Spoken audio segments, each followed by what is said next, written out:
Here's how you completely delete photos off your iPhone. Go to the Photos app and find the photo you want to delete.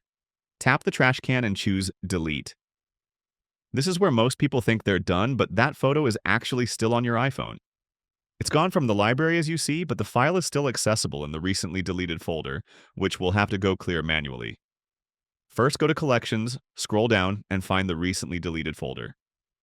This folder is protected, so you'll need Face ID or your passcode to view what's in there. Items in this folder get automatically deleted off your phone and iCloud after 30 days. But if you'd like to instantly delete photos, we can do it from here.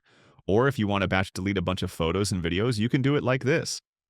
And that's how you securely delete photos off your iPhone. Hope this helps. Subscribe for more, and I'll see you in the next tutorial.